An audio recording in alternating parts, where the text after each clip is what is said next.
Welcome to The Explainer. Today, we're unpacking a genuinely fascinating, honestly kind of mind-blowing lecture from all the way back in August of 1989. It's called The Path to Human Perfection, and it lays out this massive, deeply spiritual framework for trying to make sense of the human condition. What's so cool about this source material is how it uses these vivid, incredibly cinematic metaphors to tackle some of the biggest existential questions out there. We're going to break down the speaker's overarching philosophy step by step, completely impartially, to see exactly how these concepts connect. Let's get right into it. Okay, let's dive into this four-part metaphorical journey.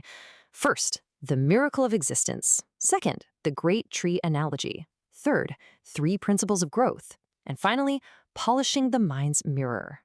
All right, starting off with section 1, the miracle of existence, and this wild metaphor of the goldfish bowl. The lecture kicks off with a pretty humbling premise, that our entire three-dimensional reality is basically just a bowl sitting on a desk, and we're the goldfish swimming around inside, totally bound by physical limits. So think about this for a second. Why were you born here, right now? Like, out of all the eras in human history, why today? The speaker throws this huge existential question right at the audience, and the answer they give is pretty wild. They argue that being here right now isn't some random accident, not at all. It actually required this intense, multi-millennial passion at the level of your soul just to exist in this exact moment. It challenges you to look past your daily routine and realize that simply existing right now is a massive, deliberate undertaking by your own consciousness.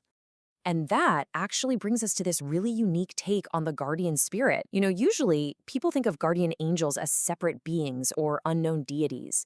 But in this philosophy, they're not strangers at all. They are literally defined as a part of your own soul brotherhood. The idea is that your soul is this massive energy body, and the you inside the 3D goldfish bowl is just a tiny fraction of the whole shebang.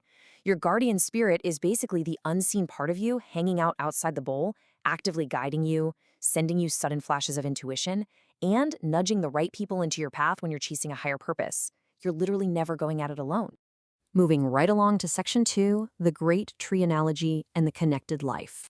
And this brilliantly illustrates what the speaker considers the ultimate good versus the ultimate disaster. Picture all of humanity, maybe even all life, as this one massive cosmic tree. You and I, or just these tiny, tiny roots deep underground, maybe as thin as a single hair. Now, what happens if one of those roots decides to get selfish? What if it hoards all the water and nutrients it finds and refuses to push them up the trunk? Well, the whole tree starts to decay. The lecture actually defines this exact state of selfish hoarding and the decay it causes as the literal origin of hell. But on the flip side, the connected root totally gets its mission. It absorbs nutrients specifically to push them upward to serve the rest of the tree. It might not ever see the leaves, but its selfless action is what allows that great tree of life to absolutely thrive. Okay, that brings us to section 3, three principles of growth and how to reach perfection. So, what are the actionable rules here? This speaker lays out 3 core principles. Principle 1 links right back to that tree we just talked about. You have to act as a selfless root.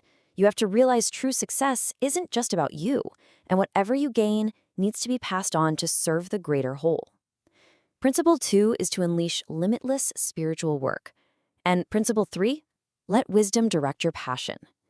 Now, let's really unpack those last 2, because the source material gets into some fascinating details.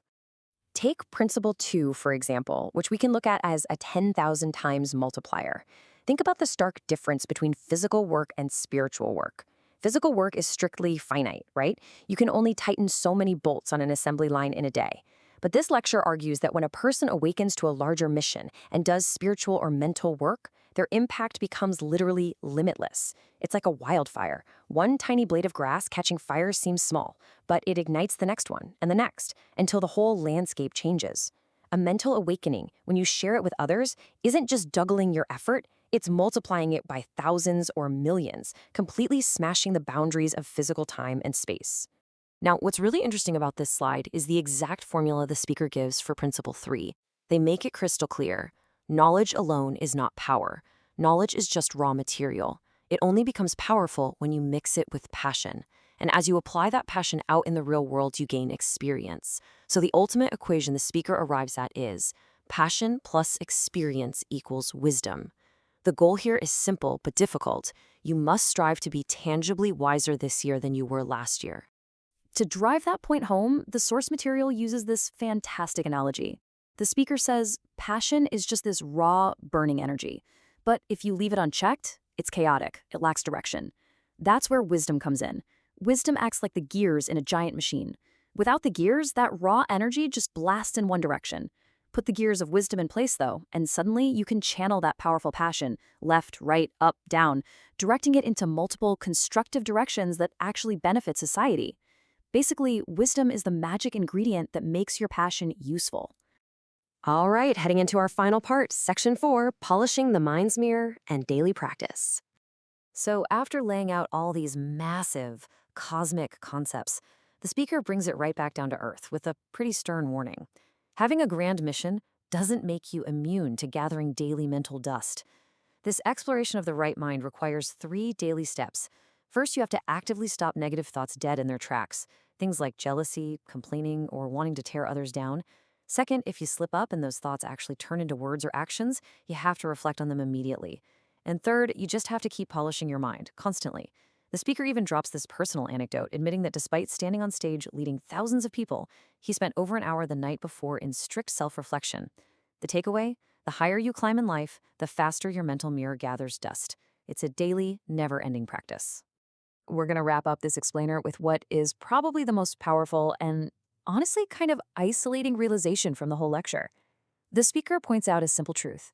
You can't take your glasses, your clothes, or your fancy physical achievements with you when you pass on.